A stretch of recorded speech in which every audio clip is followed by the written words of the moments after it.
இந்த நிகழ்வை தலைமை வகித்து சிறப்பித்துக் கொண்டிருக்கிற தமிழ்நாடு காங்கிரஸ் கமிட்டியின் தலைவர் இந்து சகோதரர் செல்வ பெருந்தகை அவர்களை முன்னிலையில் வகித்து சிறப்பித்துக் கொண்டிருக்கிற சட்டமன்ற காங்கிரஸ் கட்சியின் தலைவர் சட்டமன்ற உறுப்பினர் ராஜேஷ்குமார் அவர்களை, அகில இந்திய காங்கிரஸ் தமிழக பொறுப்பாளர் டாக்டர் அஜோய் குமார் அவர்களை, அகில இந்திய காங்கிரஸ் கட்சியின் செயலாளர் திரு சூரஜ் எம்என் ஹெக்டே அவர்களை, அனைவரையும் வரவேற்று உரையாற்றி சிறப்பித்திருக்கிற தமிழ்நாடு காங்கிரஸ் கமிட்டியின் துணைத் தலைவர் திரு சொர்ணா சேதுராமன் அவர்களை, இந்த கருத்தரங்கத்தின் நோக்கத்தை விளக்கி உரையாற்றி அமர்ந்திருக்கிற இயக்க சீரமைப்பு மேலாண்மை குழுவின் தலைவர் மேனாள் நாடாளுமன்ற உறுப்பினர் அண்ணன் பீட்டர் அல்போன்ஸ் அவர்களை, எனக்கு முன்னர் இங்கே புரட்சியாளர் அம்பேத்கர் அவர்களின் பங்களிப்பு குறித்து விரிவாக உரையாற்றி அமர்ந்திருக்கிற இந்த இந்து குழுமத்தின் தலைவர் திருமிகு என் ராம் அவர்களை, சமூக ஜனநாயகத்தின் தேவை குறித்து உரையாற்றி அமர்ந்திருக்கிற திராவிட இயக்க தமிழர் பேரவையின் தலைவர் பேராசிரியர் சுபவி அவர்களை, நன்றி உரை ஆற்றவிருக்கிற தமிழ்நாடு காங்கிரஸ் கமிட்டியின் பொதுச் செயலாளர் டி செல்வம் அவர்களை மற்றும் காங்கிரஸ் பேரியக்கத்தின் முன்னணி தலைவர்களை,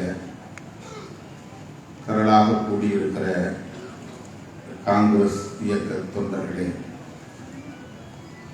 உங்கள் அனைவருக்கும் என்னுடைய பணிவார்ந்த வணக்கத்தை தெரிவித்துக் கொள்கிறேன்.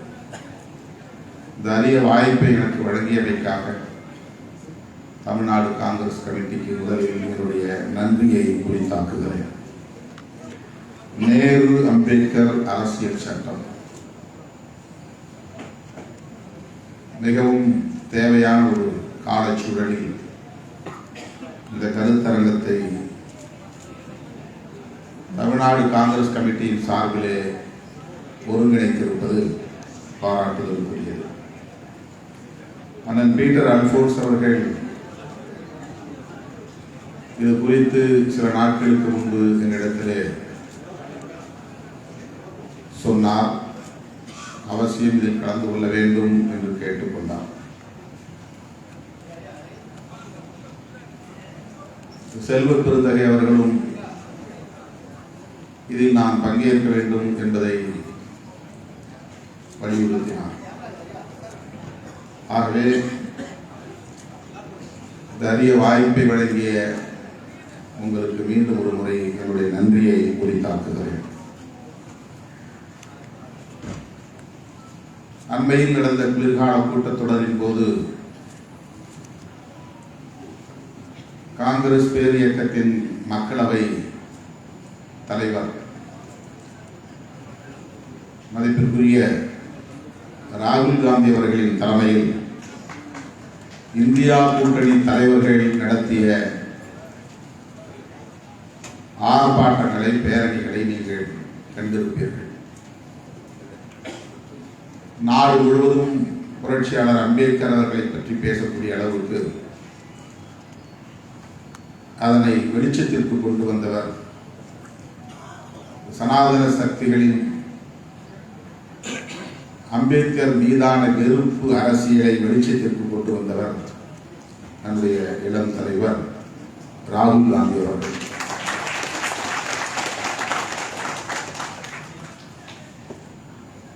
இந்திய தேசத்தை தனது காலடிகளால் குறுக்கும் நெடுக்குமாக நடந்தே அளந்திருப்பவர் ராகுல் காந்தி. எனக்கு தெரிந்தவரையில் மாவோவின் நெடும்பயணத்திற்கு பிறகு அரசியல் வரலாற்றில் மிகவும் முக்கியத்துவம் வாய்ந்த ஒரு நெடும் பயணம் ராகுல் காந்தியின் நெடும் பயணம். அவருடைய குடும்பத்திற்கு எந்த அளவுக்கு அரசியல் ஆபத்துகள் இருக்கின்றன என்பதை நாடு அறியும். இந்திரா காந்தி அம்மையார் அவர்களை எப்படி இந்த தேசம் இழந்தது, அதன் பின்னர் ராஜீவ் காந்தி அவர்களையும் இழக்க நேர்ந்தது. அப்படியான ஒரு நெருக்கடி நேரு குடும்பத்திற்கு உண்டு. இன்றைக்கு காங்கிரசின் ஒற்றை நம்பிக்கையாக இருப்பவர் ராகுல் காந்தி. அவரை இழக்க நேர்ந்தால் காங்கிரஸ் மட்டுமல்ல, தேசமே எந்த அளவுக்கு நெருக்கடிக்கு உள்ளாகும் என்பது அனைவரும் அறிந்த ஒன்று. அப்படியான ஒரு நெருக்கடி இருப்பதை உணர்ந்த நிலையிலும், தந்தையை பறிகொடுத்த நிலையிலும், தனது பாட்டியை பறிகொடுத்த நிலையிலும், இந்த அரசியல் எவ்வளவு ஆபத்தானது என்பதை உணர்ந்த நிலையிலும் அதை பற்றியெல்லாம் பொருட்படுத்தாமல், நானும் என் குடும்பத்தின் வரிசையிலே, தந்தை பாட்டி ஆகியோரின் வரிசையிலே இந்த நாட்டுக்காக உயிரையும் இழக்க தயார் என்கிற அந்த துணிச்சலோடு தான் அவர் அந்த நடைபயணத்தை மேற்கொண்டார். கன்னியாகுமரியிலிருந்து காஷ்மீர் வரையில் நடந்தே போனார் என்பது சாதாரணமான ஒன்று அல்ல. அதே போல கிழக்கே இருந்து மேற்கே பயணித்தார். இப்படி இந்த தேசத்தை தனது காலடிகளால் அளந்து பார்த்திருப்பவர், மக்களை நேருக்கு நேர் லட்சக்கணக்கான மக்களை சந்தித்து மக்களின் மனதை அறிந்திருப்பவர் ராகுல் காந்தி அவர்கள். அவர் எதற்காக இந்த நடைபயணத்தை மேற்கொண்டார்? அந்த நடைபயணங்களின் போது அவர் எதை அதிகமாக பேசினார், உயர்த்தி பிடித்தார்? இந்திய அரசமைப்பு சட்டத்திற்கு பேராபத்து சூழ்ந்திருக்கிறது. ஆகவே இந்தியர்கள் நாம் அனைவரும் ஒற்றுமையாக இருக்க வேண்டிய தேவை இருக்கிறது. காங்கிரஸ் கட்சியை வலுப்படுத்துங்கள் என்று அவர் கோரிக்கை வைக்கவில்லை. காங்கிரஸ் கட்சியை ஆட்சியில் அமர்த்துங்கள் என்று கோரிக்கை வைக்கவில்லை. என்னை பிரதமராக்குங்கள் என்று கோரிக்கை வைக்கவில்லை. இந்த நாட்டை காப்பாற்ற வேண்டும், குறிப்பாக அரசமைப்பு சட்டத்தை காப்பாற்ற வேண்டும், நாம் ஒருங்கிணைந்து எழுவோம் வாருங்கள் என்று கோரிக்கை வைத்தார். இந்த அளவுக்கான ஒரு விஷன், ஒரு பார்வை, தொலைநோக்கு பார்வை ராகுல் காந்தி அவர்களிடத்திலே இருக்கிறது என்பதை இந்த பயணத்தின் மூலம் அவர் உறுதிப்படுத்தினார். ஏதேனும் நடந்திருந்தால் ஒரு நாள் 2 நாள் என்கிற அளவிலே தேசம் கண்ணீர் வெடித்திருக்கும். அதன் பிறகு ஆனால் அவர் அதை பொருட்படுத்தவில்லை. எந்த கட்டுப்பாடுகளுக்குள்ளே தன்னை அவர் சுருக்கிக் கொள்ளவில்லை. எல்லா வரம்புகளையும் தாண்டி மக்களை மிக இயல்பாக சந்தித்தார், கை கொடுக்கினார். லட்சக்கணக்கான இளம் தலைமுறையினரை சந்தித்தார். அதில் அவர் மையப்படுத்தி பேசிய கருத்து அரசமைப்பு சட்டத்தின் பாதுகாப்பு, தேசத்தின் பாதுகாப்பு. ஏன் அரசமைப்பு சட்டத்தை பாதுகாக்க வேண்டும் என்கிற ஒரு தேவையை அவர் உணர்ந்தார் என்பது முக்கியமான கேள்வி. அரசமைப்பு சட்டத்திற்கு என்ன ஆபத்து? யாரால் ஆபத்து? எங்கிருந்து வருகிறது ஆபத்து? இதை நாட்டு மக்களுக்கு உணர்த்துவதுதான் இந்த நடைபயணத்தின் நோக்கம். அரசமைப்பு சட்டத்திற்கு ஆபத்து சனாதன சக்திகளால். யார் சனாதன சக்திகள்? சங் பரிவார்கள், RSS, BJP உள்ளிட்ட சங்க பரிவாரங்கள் தான் சனாதன சக்திகள். அவர்களால் இந்திய அரசமைப்பு சட்டத்திற்கு என்ன ஆபத்து? இந்திய அரசமைப்பு சட்டம் தான் அவர்களின் முதல் எதிரிகள். இதைத்தான் ராகுல் காந்தி அவர்கள் திரும்ப திரும்ப இன்றைக்கு பேசுகிறார், மறுபடியும் உச்சரிக்கிறார். இதுதான் மிக முக்கியமான ஒரு செய்தி. அரசமைப்பு சட்டம் தான் அவர்களுக்கு முதன்மையான எதிரி. தேர்தல் களத்தில் காங்கிரஸ் எதிரி. ஆனால் அவர்களின் இறுதி இலக்கை எட்டுவதற்கு முட்டுக்கட்டையாக இருப்பது, தடைக்கல்லாக இருப்பது இந்திய அரசமைப்பு சட்டம். இந்திய அரசமைப்பு சட்டத்தை வகுத்தளித்தவர் புரட்சியாளர் அம்பேத்கர் என்று இந்திய தேசம் கொண்டாடி கொண்டிருக்கிற சூழலில் நேரடியாக அவர்களால் அந்த சட்டத்தை பகைத்துக் கொள்ள முடியவில்லை. புரட்சியாளர் அம்பேத்கரையும் பகைத்துக் கொள்ள முடியவில்லை.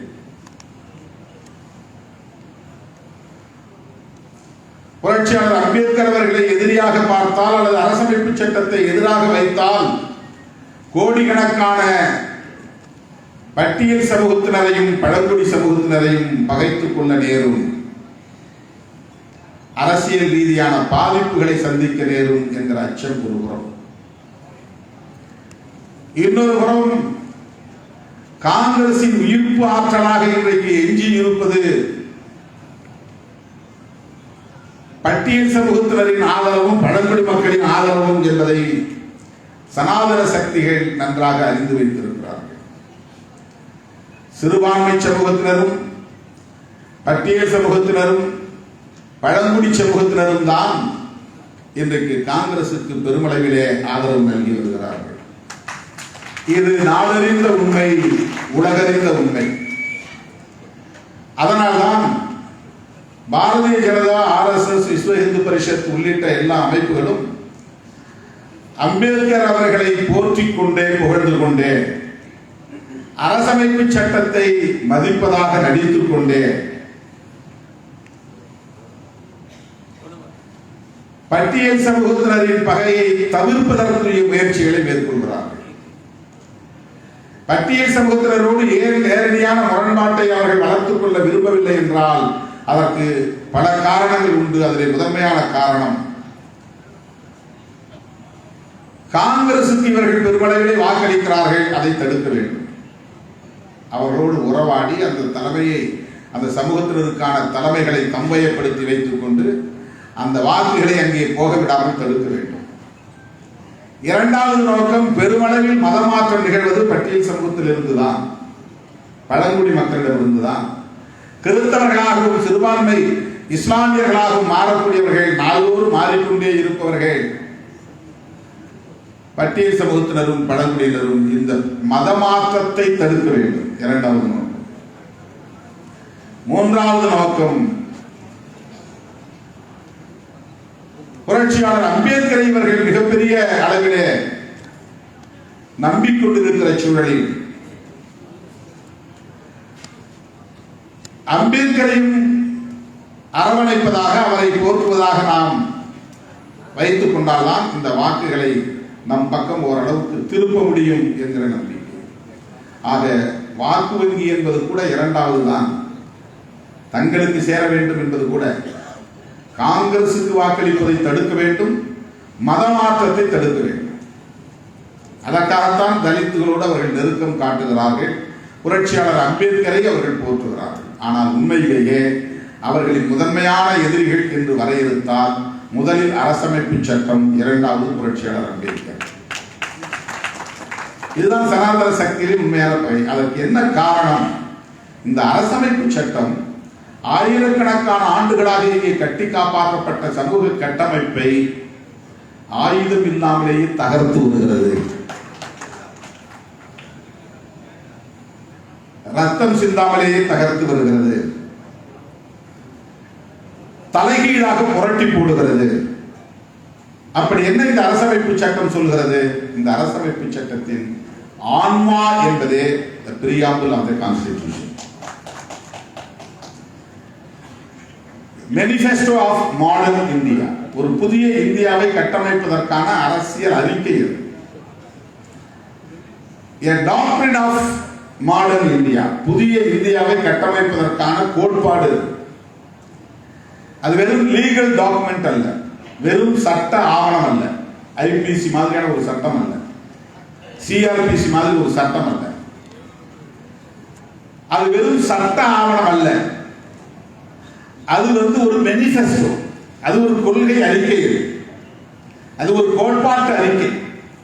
அதுதான் பிரியாம்பிள் என்ற 10 வரிகளில் இருக்கிறது.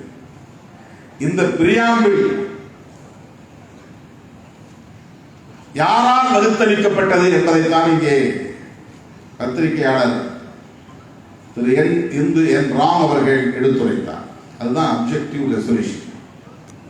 ஆப்ஜெக்டிவ் ரெசல்யூஷன் 1946 டிசம்பரிலே அதை அவர் கொண்டு வருகிறார். 47 ஜனவரியிலே அது ஏற்கப்படுகிறது.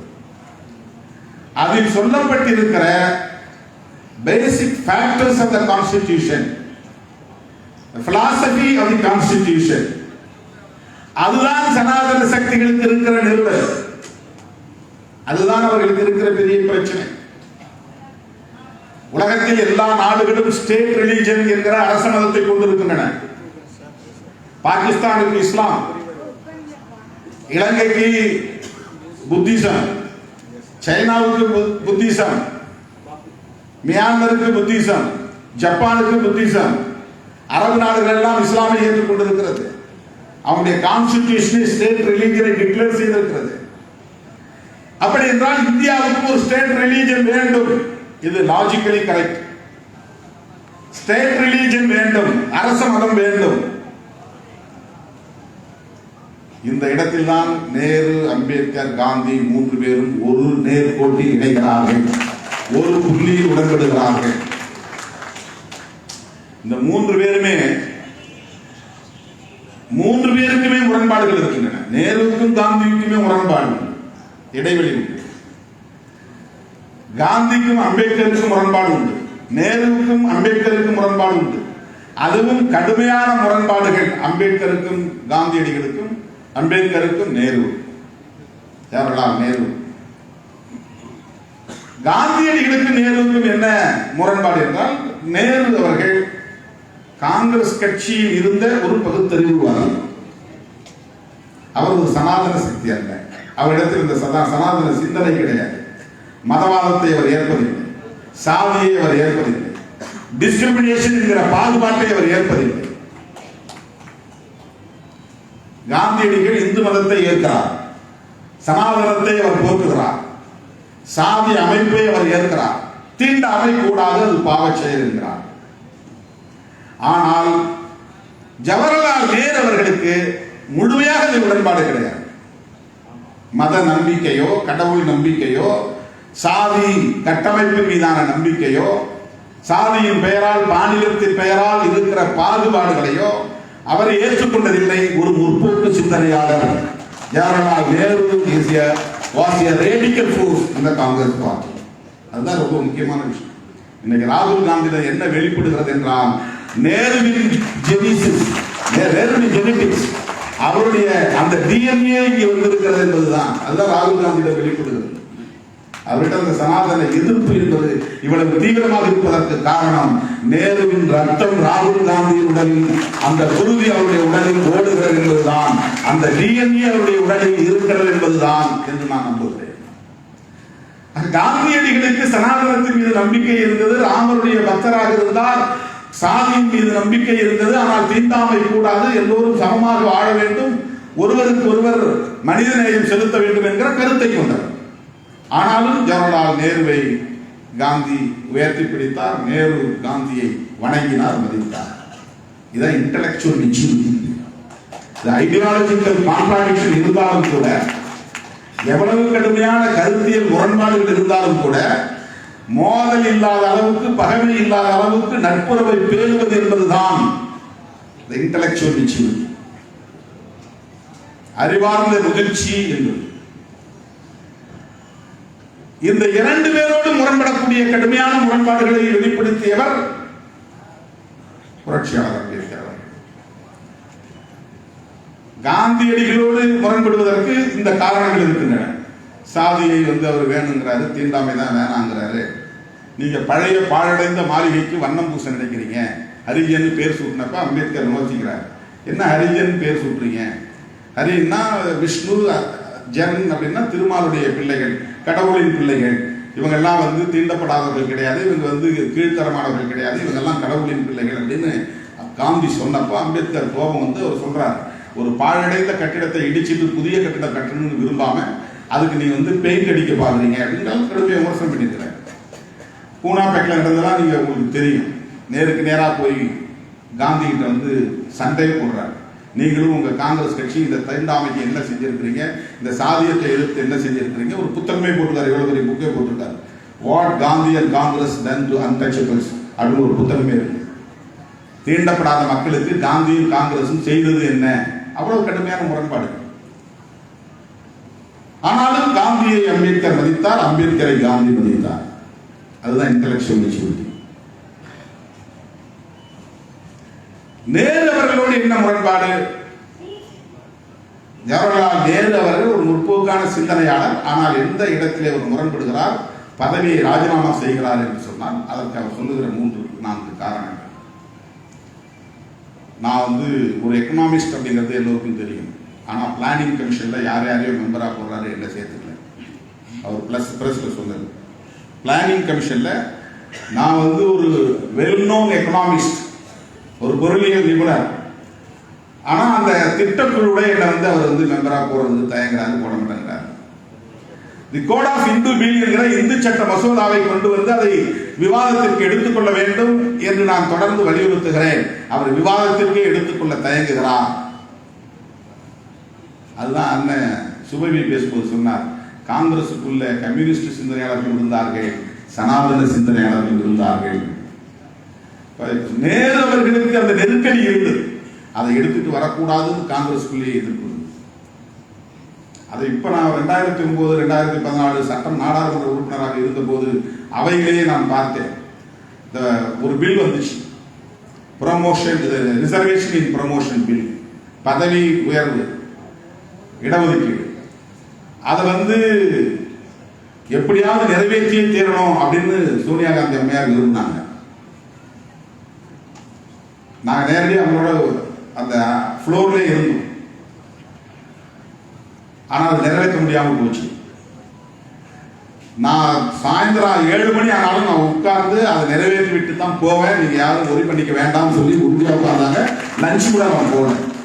5 முறை 6 முறை அட்ஜென்ட் பண்ணி வந்துச்சு. ஆனால் நிறைவேற்ற முடியாமல் போச்சு. அப்போ ஜெயபால் ரெட்டி ஃபார்மர் மினிஸ்டர் அவர் எழுச்சி எல்லா முன்னாலையும் சோனியா காந்தி அம்மையார்ட்ட சொல்லி சத்தம் போட்டாங்க, இந்த கட்சிக்குள்ளே இருக்கிற சனாதன சக்திகள், பிளாக் ஷீப்ஸ் இந்த பார்ட்டி, அவர் சொன்னார், அந்த கட்சிக்குள்ளே இருக்கிறவர்களால் இதை நிறைவேற்ற முடியவில்லை.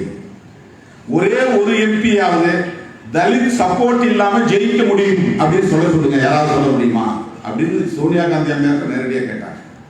கேட்டது யாருன்னா ஜெயபால் ரெட்டி. அந்த இடத்துல நாங்கெல்லாம் நின்றுட்டு இருக்கோம், நாங்கள் விஸ்வநாதெல்லாம் நின்றுட்டு இருக்கோம், சோனியா காந்தி அம்மாவுக்கு பக்கத்தில் போய் நின்றுட்டு இருக்கோம். அப்படி காங்கிரஸ் கட்சிக்குள்ள ஒரு எதிர்ப்பு இருந்து ரிசர்வேஷன் இன் ப்ரமோஷன் பில் லோக்சபாவில் இன்ட்ரோடியூஸ் பண்ணும்போதே நிறைவேற்ற விடாமல் விவாதத்துக்கு எடுத்து விடாமல் தடுக்கப்பட்டுச்சு. அது நடந்து முடிந்தது. அப்ப அந்த காலத்தில் எப்படி இருக்கும் பாருங்க. அம்பேத்கர் கொண்டு வந்த தி கோட் ஆஃப் இந்து பில் என்கிற இந்து சட்ட மசோதாவை விவாதத்திற்கு எடுத்துக்கொள்ள முடியாத ஒரு நெருக்கடி ஏற்பட்டு, அதனால் பிரஸ்டேஷன், ஒரு விரக்தி ஏற்பட்டு அம்பேத்கர் பதவியை ராஜினாமா செய்யும் போது பத்திரிகையாளர்களிடத்திலே சொன்னது, இந்த இந்து சட்ட மசோதாவை விவாதத்திற்கு எடுத்துக் கொள்வதற்கே தயங்குகிறார். 3வது, ஓபிசிக்கு இடஒதுக்கீடு வழங்குவதற்கென்று ஒரு கமிஷன் அமைக்க வேண்டும் என்று நான் சொல்லியிருந்தேன், வெல்ஃபேர் கமிஷன் ஃபார் ஓபிசி. ஆனால் அந்த கமிஷன் இதுவரை நியமிக்கப்படவே இல்லை. அதனால்தான் ஓபிசிக்கான இடஒதுக்கீடு உறுதிப்படுத்தப்படவில்லை. எஸ்சி எஸ்டிக்கு இடஒதுக்கீடு உறுதிப்படுத்தப்பட்டு விட்டது. ஆனால் ஓபிசியுடைய சோசியல் ஸ்டேட்டஸ் என்ன, எக்கனாமிக்கல் ஸ்டேட்டஸ் என்ன, எந்த டேட்டாவும் இல்லை. எந்த டேட்டாவும் இல்லாமல் அவங்களுக்கு எப்படி இடஒதுக்கீடு தர முடியும்? அதனால் ஒரு கமிஷன் போடணும்னு சொல்றார் யார், அம்பேத்கர். ஆனால் அந்த கமிஷன் நியமிக்கப்படவில்லை, கான்ஸ்டிடியூட் பண்ணவில்லை. அதுதான் அவருடைய குற்றச்சாட்டு.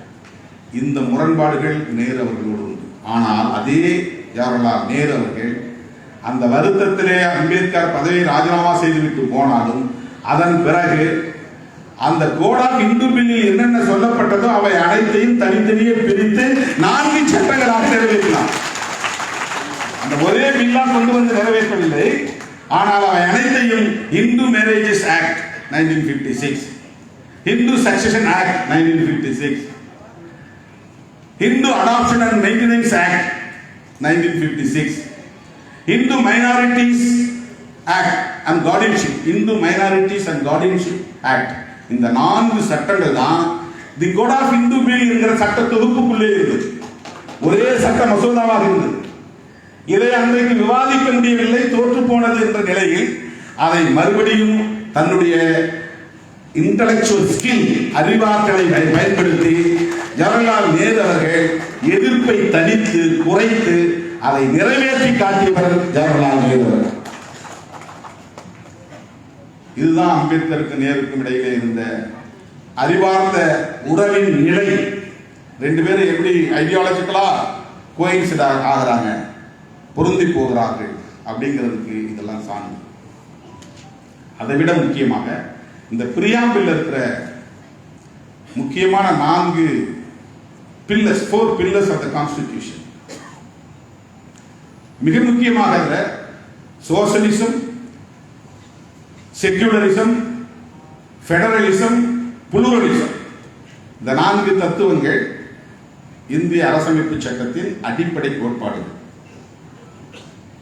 செக்யூலரிசம் என்பது மதசார்பின்மை, அதுதான் அவர்களுக்கு கண்ணை உறுத்துகிறது. சோசலிசம் என்பது சமதர்மம், அதுவும் அவர்களுக்கு உடன்பாடு கிடையாது. அதை எதிர்த்துதான் டாக்டர் சுப்பிரமணிய சுவாமி உச்ச நீதிமன்றத்திலே வழக்கே தொடுத்தார், இந்த 2ஐயும் நீக்க வேண்டும் என்று. 1950 ஜனவரி 26 இது நடைமுறைக்கு வந்தது சட்டம். அப்ப நடைமுறைக்கு வந்த போது இந்த பிரியாம்பிள்ல டெஃபினிஷன் ஆஃப் யூனியன் கவர்மெண்ட் என்று சொல்லக்கூடிய இடத்துல we the people of India having solemnly resolved to constitute into a sovereign democratic republic, இதுதான் definition of union government. sovereign democratic republic, இறையாண்மையுள்ள ஜனநாயக குடியரசு. 1976 maintenance of internal security act, MISA என்ற சட்டத்தை இந்திரா காந்தி அம்மையார் கொண்டு வந்த போது அது கடுமையான விமர்சனத்திற்கு உட்பட்டதாக இருந்தாலும் எவ்வளவு சாமர்த்தியமாக அவர் கொள்கை அடிப்படையில் தந்தையை பின்பற்றக்கூடியவராக இருந்திருக்கிறார். ஜவஹர்லால் நேரு அவர்களோடு அவர் எப்படி உடன்படுகிறார்? ஜவஹர்லால் நேரு சிந்தித்த அதே சிந்தனை இந்திரா காந்தி அம்மையாரிடம் இருந்தது. இந்திரா காந்தி அம்மையாரிடம் இருந்த அதே சிந்தனை தான் இன்றைக்கு ராகுல் காந்தியிடம் இருக்கிறது, அது நீடிக்கிறது. 1976 விசா வந்த போது ஒரு அமெண்ட்மெண்ட் கொண்டு வராங்க, பிரியாம்பிள் அமெண்ட்மெண்ட் கொண்டு வராங்க. அதுல இந்த டெஃபினிஷன் ஆஃப் யூனியன் கவர்மெண்ட் இடத்துல சாவரின் டெமோக்ராட்டிக் ரிபப்ளிக் என்கிற அந்த 3 சொற்களுக்கு இடையில சோசலிஸ்ட் செக்யூலர் என்கிற வார்த்தையை இணைக்கிறாங்க. இப்ப என்ன டெஃபினிஷன் அப்படின்னா sovereign, socialist, secular, democratic republic, அதுதான் நம்ம உருவாக்க போகிற குடியரசு. இறையாண்மை உள்ள, சமதர்மம் உள்ள, மதசார்பற்ற ஜனநாயக குடியரசு, இதுதான் நாம் கட்டமைக்க போகிற புதிய குடியரசு. இந்த குடியரசு justice, liberty, equality and fraternity என்ற 4 அடிப்படை கூறுகளை மையமாக கொண்டது. இதை தான் நிறைவேற்ற போகிறது, இதை நடைமுறைப்படுத்த போகிறது. இப்படிப்பட்ட ஒரு புதிய இந்தியாவை கட்டமைப்பதுதான் ஜவஹர்லால் நேருவின் கனவு, புரட்சியாளர் அம்பேத்கரின் கனவு, அதுதான் இந்திரா காந்தி அம்மையாரின் கனவு, இன்றைக்கு ராகுல் காந்தியின் கனவு தான். அதுதான் அவர்களின் கனவு. விமர்சனம் செய்த காங்கிரஸ் கட்சியை விமர்சனம் செய்த திருமாவளவன் எப்படி காங்கிரஸோடு இருக்கிறார் என்றால் இந்த புள்ளியில் தான் திருமாவளவன் காங்கிரஸோடு இருக்கிறார். இதை இந்திரா காந்தி அம்மையார் எவ்வளவு தொலைநோக்கு பார்வையோடு ஒரு விஷனரி லீடர் என்பதற்கு இது ஒரு சான்று. எவ்வளவு தொலைநோக்கு பார்வையோடு அந்த காலகட்டத்தில் பிரியாம்பிளில் ஒரு அமெண்ட்மெண்ட் கொண்டு வந்து இதை இணைக்கிறார். ஃப்ரெட்டர்னிட்டி என்பதில் இருக்கிற விளக்கத்தில் இன்டெகிரிட்டி என்பதையும் இணைக்கிறார். 3 சொற்கள் அதில் அமெண்டட், 3 terms, முக்கியமான வார்த்தைகள். அது சோசலிஸ்ட், செக்யூலர், இன்டெகிரிட்டி. இதை நீக்க வேண்டும் என்று சுப்பிரமணிய சாமி வழக்கு போட்டார். உச்ச நீதிமன்றம் அது தள்ளுபடி செய்துவிட்டது, அது வேறு. ஆனால் அதுதான் RSS அடிப்படை நோக்கம், அதுதான் சங் பரிவார்களின் இறுதி நோக்கம். இந்த தேசம் செக்யூலராக இருக்கக்கூடாது, இந்த அரசு செக்யூலராக இருக்கக்கூடாது. தனி மனிதனுக்கு எந்த மதத்திலும் இருக்கிற உரிமை உண்டு, அது ஃபண்டமெண்டல் ரைட். ஆனால் டிஸ்கிரிமினேஷன் பிராக்டிஸ் பண்ணக்கூடாது, அது ஃபண்டமெண்டல் டியூட்டி. அங்கதான் செக்யூலரிசம் இருக்கிறது. அரசு மதத்திலிருந்து அப்பாற்பட்டு இருக்க வேண்டும். அரசு மதம் சார்ந்து இருக்கக்கூடாது. உலகத்தில் எல்லா நாடுகளும் மதம் சார்ந்து இருக்கிற போது ஏன் இந்தியா இருக்கக்கூடாது? சக்பரிவார்களின் கேள்வி. இந்த கேள்விக்கு ஜவஹர்லால் நேரு, புரட்சியாளர் அம்பேத்கர் போன்ற தலைவர்கள், ஏன் சனாதனத்தின் மீது நம்பிக்கை கொண்டிருந்த காந்தியடிகளே இதற்கு ஒரு விடையளித்தார்கள். இந்த தேசம் மத சார்பின்மை உள்ள ஒரு நாடாகத்தான் இருக்க வேண்டும் என்பதை காந்தி உடன்பட்டார். அதுதான் முக்கியமானது. காந்தி நினைத்திருந்தால் நேருவுக்கு அழுத்தம் கொடுத்திருக்க முடியும். ஜவஹர்லால் நேருவுக்கு காந்தி அழுத்தம் கொடுத்திருந்தால் அவரால் மீற முடியாத நிலை இருந்திருக்கும். இந்த தேசத்திற்கு ஒரு ஸ்டேட் ரிலீஜன் வேண்டும் என்று தேசப்பிதா விரும்பியிருந்தால் யாரால் தடுத்திருக்க முடியும்? அவ்வளவு பெரும்பான்மையுள்ள ஒரு கட்சி அன்றைக்கு எதிர்கட்சியே கிடையாது, அன்றைக்கு ஜனசங்கமே கிடையாது, இந்து மகாசபா இருந்தது, அவ்வளவுதான். 4 மெம்பர் இந்து மகாசபா தான் இருந்தது. ஜனசங்கம் 84 தான் அவர்கள் பாரதிய ஜனதாவாக வருகிறார்கள். அதுவரையில் அவர்களுக்கு எந்த ரெப்ரசன்டேஷனும் கிடையாது. 1984 2 எம்பியோடு உள்ளே போன கட்சி பிஜேபி. காங்கிரஸ் மிக பெரும்பான்மையான ஒரு கட்சி. காந்தியடிகளை விமர்சிக்கிற அம்பேத்கரை, ஜவஹர்லால் நேருவோடு முரண்படுகிற அம்பேத்கர் அவர்களை, காங்கிரஸ் கட்சியை கடுமையாக விமர்சிக்கிற அம்பேத்கர் அவர்களை தன்னுடைய அமைச்சரவையில் சேர்த்துக் கொள்ளக்கூடிய அளவுக்கு பக்குவமும் முதிர்ச்சி இருக்கிறது என்றால் அரசியலில் இந்த பெருந்தன்மையை நீங்க வேறு பார்க்க முடியாது. எனக்கு இன்டலெக்சுவல்ஸ் வேணும்னு நினைக்கிற அந்த பெருந்தன்மை இருப்பார். எங்களை விமர்சிக்கிறால் வேண்டாம் அவர் நினைக்கிற சராசரி அரசியல்வாதியாக இல்லை ஜவஹர்லால் நேரு. ஒரு சராசரி அரசியல்வாதியாக இல்லை காந்தியடிகளும் கூட. காங்கிரஸை விமர்சித்தாலும் அம்பேத்கர் போன்ற அறிவார்ந்தவர்கள் இந்த சபைக்கு தேவை என்று விரும்பினார். வங்கதேசம் ஒன்றாக இருந்த காலம், பாகிஸ்தான் பிரிந்த பிறகு ஈஸ்ட் பாகிஸ்தான், வெஸ்ட் பாகிஸ்தான் என்று இரண்டாக பிரிவினை அடைந்த நேரத்தில் ஈஸ்ட் பாகிஸ்தானில் இருந்து தேர்ந்தெடுக்கப்பட்ட அம்பேத்கருடைய பதவி தானாக காலியாகிவிட்டது. ஏன்னா அந்த பகுதியிலிருந்து அவர் தேர்ந்தெடுக்கப்படுகிறார் கான்ஸ்டிடியூஷன் அசம்பிளி. அப்ப அது பிரிட்டிஷ் இந்தியா, அப்ப அது ஒருங்கிணைந்த வங்கதேசமாக இருந்தது. வெஸ்ட் பாகிஸ்தான் இன்னைக்கு இருக்கிற பாகிஸ்தான், ஈஸ்ட் பாகிஸ்தான் இன்னைக்கு இருக்கிற பங்களாதேஷ், அந்த பகுதியிலிருந்து தேர்ந்தெடுக்கப்பட்ட நிலையிலே நாடு பிரிவினை அடைந்ததும் அந்த உறுப்பினர் பதவியை இழந்த நிலையில் அவரை இழந்துவிடக் கூடாது என்று கருதிய கட்சி காங்கிரஸ் கட்சி. அவரை மறுபடியும் கான்ஸ்டிடியூஷன் அசம்பிளியிலே கொண்டு வர வேண்டும் என்று விரும்பியவர் ஜவஹர்லால் நேரு, டாக்டர் ராஜேந்திர பிரசாத், தேசப்பிதா காந்தியடிகள். வட்டமேசை மாநாட்டிலேயே காந்தியடிகளோடு நேருக்கு நேர் மோதியவர் அம்பேத்கர். எரவாடா சிறைச்சாலையில் நேருக்கு நேர் சண்டை போட்டவர் அம்பேத்கர். 4 நாள் உண்ணாவிரதம் இருக்கக்கூடிய அளவுக்கு காந்தியடிகளுக்கும் அம்பேத்கருக்கும் முரண்பாடுகள் இருந்தன. அவர் உயிர் பறிபோய் விடுமோ என்கிற பதற்றம் நாடு தழுவிய அளவில் உருவானது. இங்கிருந்து ராஜாஜி, எம்.சி. ராஜா போன்றவர்கள் எல்லாம் அங்கே போய் உட்கார்ந்து அம்பேத்கரோடு பேச்சுவார்த்தை நடத்தி சந்திக்க வைத்தவர்கள். இப்படியெல்லாம் வரலாறு நடந்தது.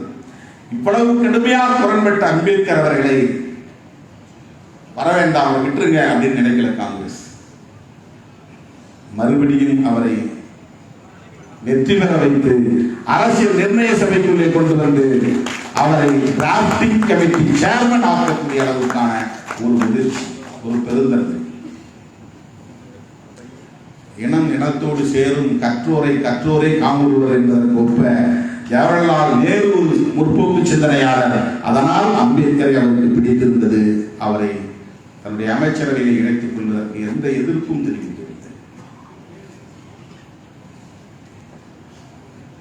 அரசமைப்பு சட்டத்தினுடைய பிரியாம்பிள் என்கிற முகப்புரையிலே இருக்கிற மிக முக்கியமான கோட்பாடாக இருக்கிற இந்த 4 கோட்பாடுகள் அனைத்துமே அவர்களுக்கு எதிரானது. எது? பெடரலிசம் அவர்களுக்கு உடன்பாடு கிடையாது. அதனால ஒன் நேஷன் ஒன் ரூல், ஒரே தேசம் ஒரே ஆட்சி, மாநிலங்களே இருக்கக்கூடாது, மாநில கட்சிகளே இருக்கக்கூடாது, இந்த தேசம் ஒரே தேசமாக இருக்க வேண்டும், ஒரே கட்சி தான் ஆள வேண்டும் என்கிற கருத்துடையவர்களாக இருக்கிறார்கள். பெடரலிசம் அவர்களுக்கு பிடிக்காது. செக்யூலரிசம், இந்த ஸ்டேட்டுக்கு ஒரு ரிலிஜன் வேண்டும், அது இந்து ரிலிஜனாக இருக்க வேண்டும், இந்த தேசத்திற்கு இந்து ராஷ்டிரா என்று பெயர் சூட்ட வேண்டும். அப்படி என்றால் செக்யூலரிசம் அவர்களுக்கு பிடிக்கவில்லை. புளூரலிசம், அதுதான் பன்மைத்துவம். பல மதங்கள் இருக்கலாம், பல மொழிகளில் பேசுகிற தேசியங்கள் இருக்கலாம், பல கலாச்சாரங்கள் இருக்கலாம். இதுதான் நம்முடைய செக்யூலரிசம். ஜவஹர்லால் நேரு அவர்கள் விளக்கக்கூடிய செக்யூலரிசம் இதுதான். பன்மைத்துவத்தை அனுமதிப்பது, அது செக்யூலரிசம். மதங்கள் அவங்களுக்கான சுதந்திரம், ஃபுல் ஃப்ரீடம் ஃபார் ரிலீஜியன்ஸ். அவங்களுக்கு எல்லா ஆப்பர்ச்சுனிட்டிஸும் கொடுக்கணும், ஆனால் டாலரன்ஸ் இருக்கணும், டிஸ்கிரிமினேஷன் இருக்கக்கூடாது. இதுதான் யூனிவர்சிட்டி இன் டைவர்சிட்டி. இந்த கருத்து தான், இந்த அடிப்படையிலான செக்யூலரிசம் தான். ஆனால் அவர்களுக்கு அதிலே உடன்பாடு கிடையாது. ஆகவே அதை அழித்தொழிக்க வேண்டும். சோசியலிசம் அவர்களுக்கு உடன்பாடு கிடையாது. இப்படிப்பட்ட இந்த கோட்பாடுகளை எல்லாம் தூக்கி எறிய வேண்டும். அதற்கு இந்த சட்டத்திலே தூக்கி எறிய வேண்டும். அதனால்தான் ராகுல் காந்தி அரசமைப்பு சட்டத்திற்கு பேராபத்து, அரசமைப்பு சட்டத்திற்கு பேராபத்து என்று நாடு முழுவதும் திரும்ப திரும்ப உயர்த்தி, அந்த சட்ட நூலை உயர்த்தி பிடித்து உரத்து பேசி வருகிறார். இது ஏதோ அம்பேத்கரை உயர்த்தி பிடித்து தலித்துகளின் வாக்குகளை தக்க வைக்க வேண்டும் என்பதற்காக அல்ல. என்ன சொன்னாலும் தலித்துகள் காங்கிரசுக்கு அகில இந்திய அளவில் வாக்களிப்பார்கள், வாக்களித்துக் கொண்டே இருக்கிறார்கள். இது யாரும் மறுக்க முடியாது. இது நீங்க டேட்டாவை எடுத்து பார்த்தா தெரியும், ஓட் பேட்டர்னை எடுத்து பார்த்தா தெரியும். இந்த கட்சி காங்கிரஸ் பலவீனம் அடைவதற்கு காங்கிரஸ் கட்சியிலே இருக்கக்கூடிய ஓபிசி லீடர்ஸ் எல்லாம் வெளியே வந்துட்டாங்க.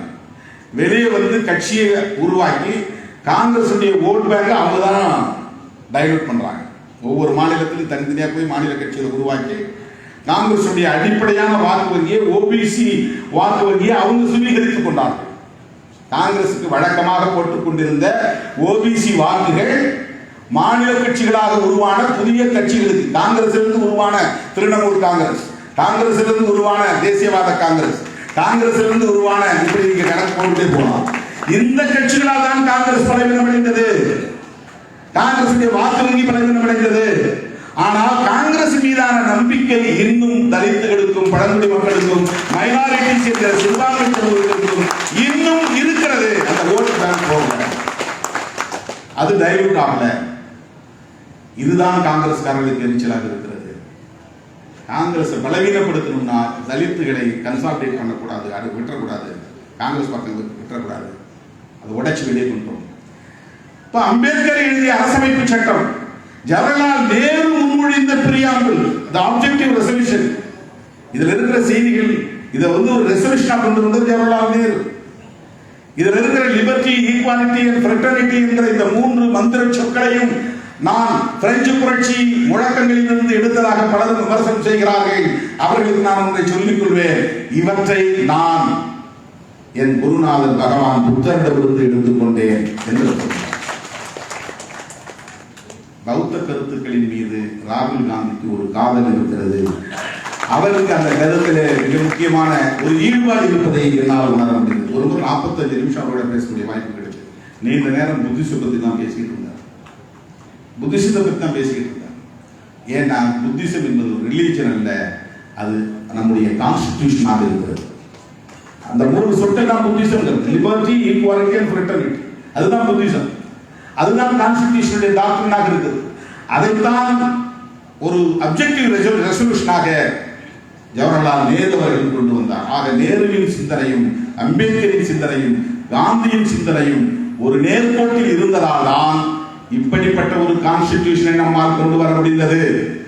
மத சார்புள்ள நாடாக இந்த நாடு ஏன் இருக்கக்கூடாது என்ற முடிவுக்கு வந்தார்கள் என்றால் விரிவாக விவாதித்து அந்த முடிவுக்கு வந்தாங்க.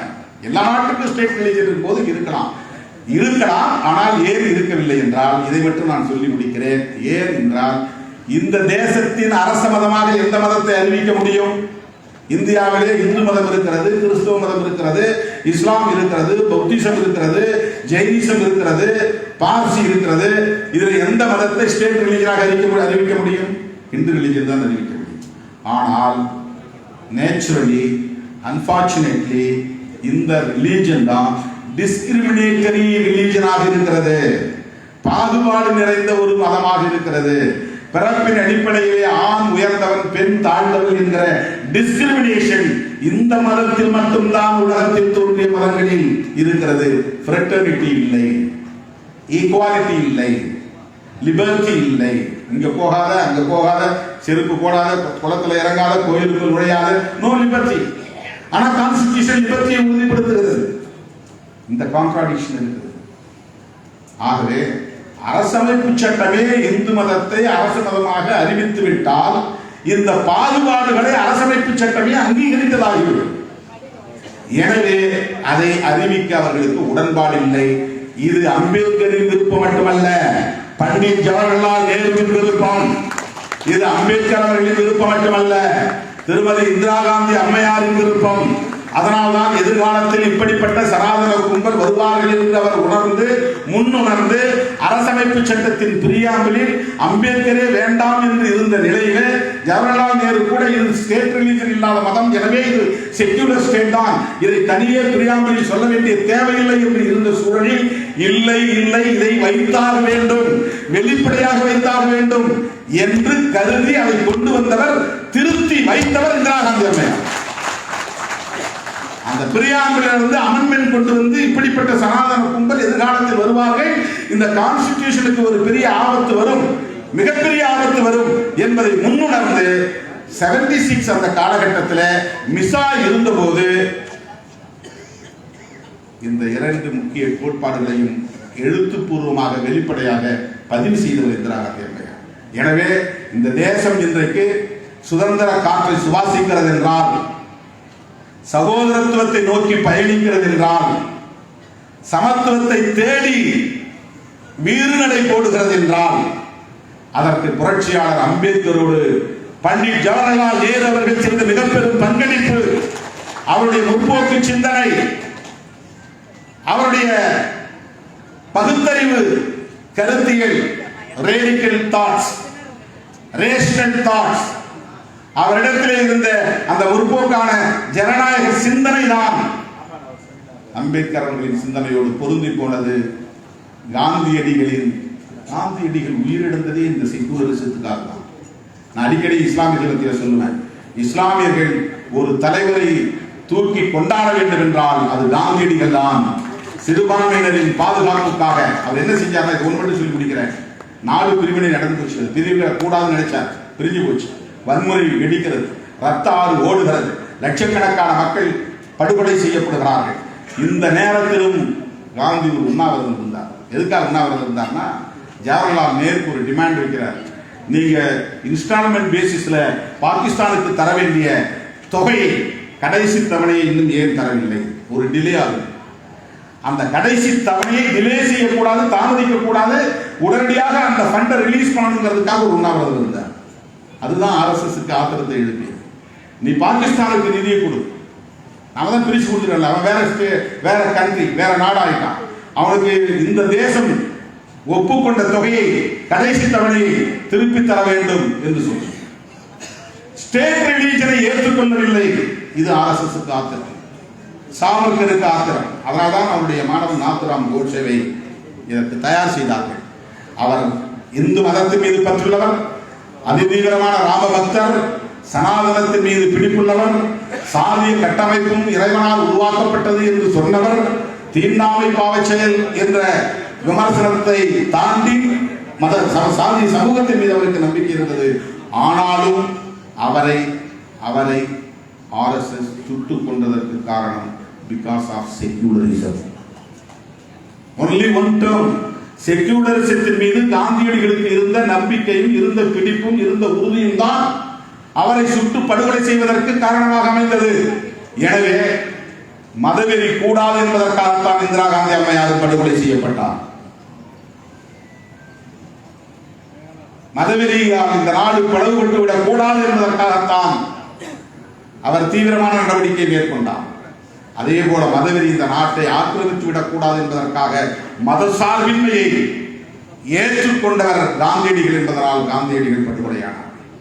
இந்த மதசார்பின்மை என்கிற ஒற்றை கோட்பாட்டுக்காக காங்கிரஸ் செய்திருக்கிற தியாகம் மிகப்பெரிய தியாகம், மிகப்பெரிய ஈகம், அது அளப்பரிய ஈகம். அது காந்தியடிகள் வெளியிலிருந்து போராடி சிறைச்சாலைக்கு போனார். அதே போல ஜவஹர்லால் நேரு 14 ஆண்டுகள் சிறைச்சாலையில் இருந்தார். யாருக்காக, எதற்காக? அவருக்கு இருந்த செல்வாக்கிற்கு, அவருக்கு இருந்த செல்வத்திற்கு அவர் சொகுசான வாழ்க்கையை வாழ்ந்துவிட்டு போயிருக்க முடியும். அவர் பிரதமராகவும் என்கிற கடலில் இல்லை. இந்த நாடு விடுதலை பெற வேண்டும், ஒரு புதிய இந்தியாவாக வளர வேண்டும், அந்த புதிய இந்தியா சமத்துவம் உள்ள இந்தியாவாக இருக்க வேண்டும், சாதியின் பெயரால் மதத்தின் பெயரால் பாகுபாடுகள் இல்லாத ஒரு இந்தியா இருக்க வேண்டும். இதுதான் ஜவஹர்லால் நேரு கண்ட கனவு என்பதை இந்த நேரத்தில் நாம் புரிந்து கொள்ள வேண்டும். எனவே இந்த தேசத்தை பாதுகாப்பதற்காக ஒரு புதிய இந்தியாவை, பாகுபாடு இல்லாத இந்தியாவை கட்டமைக்க வேண்டும் என்பதற்காக நேரு அவர்கள் செய்த தியாகம், காந்தியடிகளின் தியாகம், இந்திரா காந்தி அம்மையார் அவர்களின் தியாகம் அளப்பரியது என்பதை சொல்லி இந்த வாய்ப்புக்கு நன்றி கூறி முடிக்கிறேன். நன்றி.